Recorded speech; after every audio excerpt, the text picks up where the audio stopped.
இப்பதான் உங்களுக்கு நல்ல அனுபவங்கள் கிடைக்கும். நல்ல அனுபவங்கள்னா சங்கடமான அனுபவங்கள்.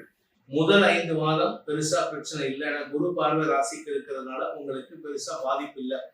தங்களுடைய உண்மை முகத்தை காட்டி உங்களுக்கு சங்கடத்தை ஏற்படுத்துவார்கள். கணவன் மனைவி உறவுல தேவையில்லாத மிஸ் அண்டர்ஸ்டாண்டிங் வரும். யாரையும் நம்பக்கூடாது. யாரை நம்பினாலும் சரி, அப்பா அம்மாவை தவிர வேற யாரை நம்பினாலும் உங்களுக்கு இழப்புகள் ஏற்படுறதுக்கு வாய்ப்பு இருக்கு. உங்களுக்கு செலவுகள் ஜாஸ்தியாகக்கூடிய வாய்ப்பு இருக்கு. உங்க கால்ல உங்களை இழுத்து பிடிக்கிறதே உங்களுடைய நண்பர்கள் தான்.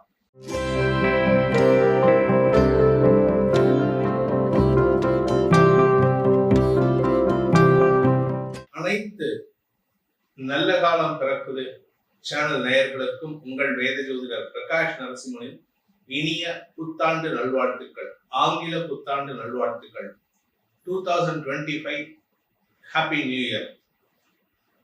இந்த வருஷத்துக்கு உண்டான ராசி பலனை பார்க்க போறோம். அன்பான கன்னிராசி நண்பர்களுக்கு இது நாள் வரைக்கும் 6ஆம் இடத்துல இருந்த சனி பகவான் 7ஆம் இடத்துக்கு வராது.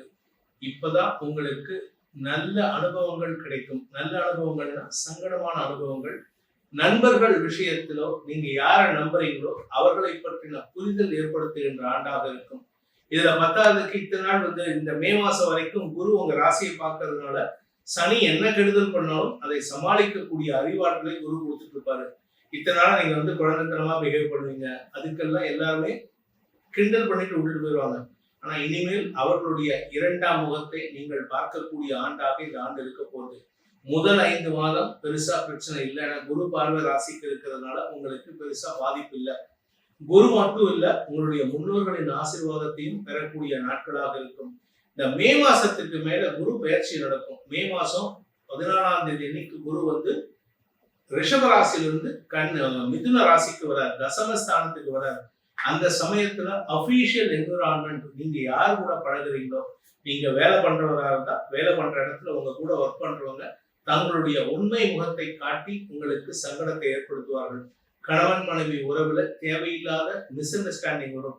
கடந்த காலத்துல நீங்க செஞ்ச தவறுகள்னா மீண்டும் தலை தூக்கக்கூடிய வாய்ப்பு இருக்கு. அதே சமயம் நீங்க யாரையும் நம்பக்கூடாது. அடுத்த ஒரு 2 வருஷத்துக்கு 2027 வரைக்கும் யாரையும் நம்பக்கூடாது. யாரை நம்பினாலும் சரி, அப்பா அம்மாவை தவிர வேற யாரை நம்பினாலும் உங்களுக்கு இழப்புகள் ஏற்படுறதுக்கு வாய்ப்பு இருக்கு. உடன் பிறந்தோரை நம்பலாம், அப்பா அம்மாவை நம்பலாம், தாத்தா பாட்டியை நம்பலாம். அவ்வளவுதான். வேற யாரையும் நம்பாம இருக்கிறது நல்லது. ஏன்னா நீங்க நம்பினீங்கன்னா ஏமாற்றத்தை சந்திக்கிறதுக்கு வாய்ப்பு இருக்கு. அதே சமயம் நீங்க செய்யக்கூடிய செயல்பாடுகள் காரணமாக உங்களுடைய தாயாரின் ஆரோக்கியத்தில் சங்கடத்தை சந்திக்கக்கூடிய வாய்ப்பும் இருக்கு. இதுல மே மாசத்திலிருந்து அக்டோபர் வரைக்கும் தாயாருடைய ஆரோக்கியத்துல பெருசா பிரச்சனை இருக்காது. அக்டோபர் மாசத்திலிருந்து செலவுகள் ஏற்படக்கூடிய வாய்ப்புகள் வரும். உங்களுடைய படிப்புல திடீர் மாற்றத்தை சந்திக்கிறதுக்கு உண்டான வாய்ப்பு இருக்கு. முதல் 5 மாதங்கள் படிப்புல சுமாரான ஆர்வம் இருக்கும். அதுக்கப்புறம் அக்டோபர்ல இருந்து பாத்தீங்கன்னா உங்களை நீங்களே ஆச்சரியப்படுற அளவுக்கு உங்க வீட்டுல இருக்கிறவங்க கேட்பாங்க, என்னாச்சு உனக்கு இவ்வளவு வெறித்தனமா படிக்கிற அப்படின்னு சொல்லிட்டு. சரி, படிக்கிறவங்க எப்படின்னா வியாபாரிகளை பொறுத்த வரைக்கும் வியாபாரம் வருஷ கடைசியில தான் வளர்ச்சி அடைகிறதுக்கு வாய்ப்பு இருக்கு. அதுக்கு முன்னாடி மந்தத்தன்மை முதல் மூட்டுட்டே தான் இருக்கணும். அதனால உங்களுக்கு செலவுகள் ஜாஸ்தி ஆகக்கூடிய வாய்ப்பு இருக்கு. இந்த வருஷத்தை பொறுத்த வரைக்கும் 2025ல கன்னிராசிக்கு பெருசா வளர்ச்சி இருக்காது. தடைகளை, அதாவது உங்க காலில் இந்த ஜெயில போடுவாங்க தெரியுமா, காலில் 2 இரும்பு குண்டை கட்டி விட்டுருவாங்க, இப்ப நடந்து போடா அப்படிம்பாங்க. அது மாதிரி உங்க காலில் உங்களை இழுத்து பிடிக்கிறதே உங்களுடைய நண்பர்கள் தான்.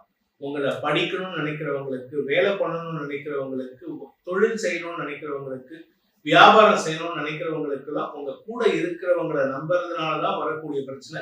அவர்கள் உங்களுடைய பின்பகுதியில உங்க சட்டையை பிடிச்சி இழுத்தா அப்படி இருக்கும். உங்க பின்னாடி சட்டையை பிடிச்சி இழுத்துட்டு நீ ஓடுன்னு சொல்லுவாங்க. அந்த மாதிரி இழுத்துட்டு ஓட முடியாது. அப்படிப்பட்ட சூழ்நிலையில தான் நீங்க இருக்கீங்க. சோ உங்களை சுத்தி இருக்கக்கூடிய விலங்குகளை அறுத்தறியறதுக்கு முயற்சி பண்ணணும்.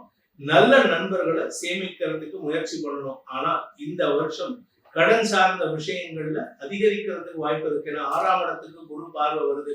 ஆனா அதே சமயம் வருஷ கடைசியில 7ஆம் இடத்துக்கு குரு பார்வை வரும்பொழுது சில நல்ல நண்பர்கள் உங்களுக்கு அறிவுரைகள் சொல்வாங்க. அந்த நபரை நீ நம்பாத, இவனை நம்பாத, இவன்லாம் நீ ஜாகிரதையா இருக்கணும் அப்படின்னு சொல்லி உங்களை திருத்தறதுக்கு முயற்சி பண்ணுவாங்க. ஆனா அதுக்கப்புறம் பாத்தீங்கன்னா டிசம்பர் மாசத்துக்கு அப்புறம் மறுபடியும் பழைய குருவி கதவு தரடின்ட்டு நீங்க தேவையில்லாத சில நபர்களின் சந்திப்பை ஏற்படுத்திக் கொள்வீர்கள்.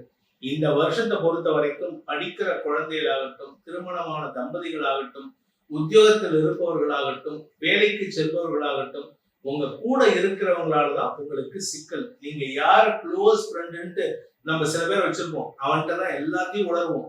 அந்த மாதிரி நபர்களை நம்பாதீங்க. அவங்க கிட்ட நீங்க சொல்லக்கூடிய விஷயங்கள் தான் உங்களுக்கு எதிராக பரப்புரை செய்வதற்கு வாய்ப்புகள் ஏற்படும். இந்த வருஷத்தை பொறுத்த வரைக்கும், கன்னி ராசியை பொறுத்த வரைக்கும் பெருசா வளர்ச்சி இல்லை. உங்களுக்கு வளர்ச்சி இல்லாததுக்கு காரணமே உங்க கூட நீங்க யாரை நம்பிட்டு இருக்கீங்களோ அவங்களதான். பெத்த அப்பா அம்மாவை நம்பாம மற்றவர்களை நம்பினால் எப்படி இழப்பு ஏற்படுங்கிறத நீங்க அனுபவபூர்வமாக உணரக்கூடிய ஆண்டாக இந்த ஆண்டு இருக்கும். அதனால கவனமா இருந்துக்கோங்க. இந்த வருஷத்துக்கு உண்டான பர்சன்டேஜ் எந்த அளவுக்கு உங்களுக்கு வளர்ச்சி இருக்கும்னா 60 to 65% தான் வளர்ச்சி இருக்கும். பூமி சார்ந்த முதலீடுகளில் சங்கடங்கள் ஏற்படுறதுக்கு வாய்ப்பு இருக்கு. நிலம் சார்ந்த விஷயங்கள்ல ஒரு முக்கிய முடிவு எடுக்க முடியாத ஒரு சூழ்நிலை. தாயாரின் ஆரோக்கிய விஷயத்தில் சற்று கவனம் கொள்ளக்கூடிய ஆண்டாக இருக்க வேண்டும். இந்த வருஷத்துக்கு உண்டான பரிகாரம், இந்த ராசியில பிறந்தவங்க, அதாவது கன்னி ராசியில பிறந்தவங்க செய்ய வேண்டிய பரிகாரம் அப்படின்னு பார்த்தீங்கன்னா, ராஜமாதங்கி வழிபாடு, அதாவது சரஸ்வதி தேவியை வழிபட வேண்டும். ஹயக்ரீவரை வழிபட வேண்டும். ஞானானந்தமயம் தேவம் நிர்மல ஸ்படிகாகிருதம் ஆதாரம் சர்வ வித்யானாம் ஸ்ரீ ஹயக்ரீவம் உபாஸ்மகே. இந்த மந்திரத்தை தினமும் 7 தடவை சொல்லிட்டு உங்க வேலையை துவக்குங்க. பள்ளி கல்லூரிக்கு போறதோ இல்ல வேலைக்கு போறதோ இதை சொல்லிட்டு போங்க. நான் ரிட்டையர் ஆயிட்டேன் சார் அப்படின்னா வீட்டுல இதை சொல்லிட்டு இருங்க.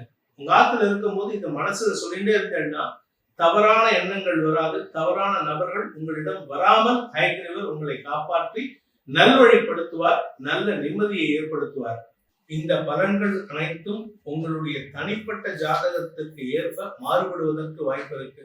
திருக்கணித பஞ்சாங்க முறைப்படி கணிக்கப்பட்ட இந்த பலன்கள் உங்களுக்கு சாதகமா இருக்கணும் அப்படின்னா சொல்லப்பட்டுள்ள பரிகாரங்களை கிரமமாக செய்து வருவதன் மூலமாக நன்மைகளை ஏற்படுத்தி கொடுக்கறதுக்கு வாய்ப்பு இருக்கு. அதே சமயம் உங்களுடைய தனிப்பட்ட ஜாதகத்துக்கு உண்டான பலன்களை அறிந்து கொள்ள விரும்புவோர் கீழே கொடுக்கப்பட்டுள்ள தொலைபேசி எண்கள், கைபேசி எண்களுக்கு முன்னேற்பாடாக அப்பாயின்மெண்ட் பிக்ஸ் பண்ணிட்டு நேர்ல வந்து பார்க்கலாம். நான் சென்னையில இருக்கேன், சென்னை மணிப்பாக்கத்துல இருக்க, நேர்ல வந்து பார்க்கலாம். அப்படி இல்லை அப்படின்னா வாட்ஸ்அப்ல கொடுக்கப்பட்டுள்ள வாட்ஸ்அப் நம்பர் கொடுத்திருக்கோம், அதன் மூலமாகவும் உங்களுடைய பலன்களை அறிந்து கொள்ளலாம்.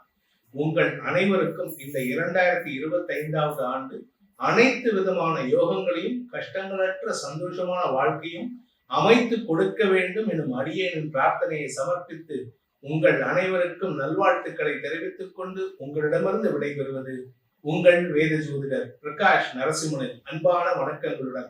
நன்றி, வணக்கம்.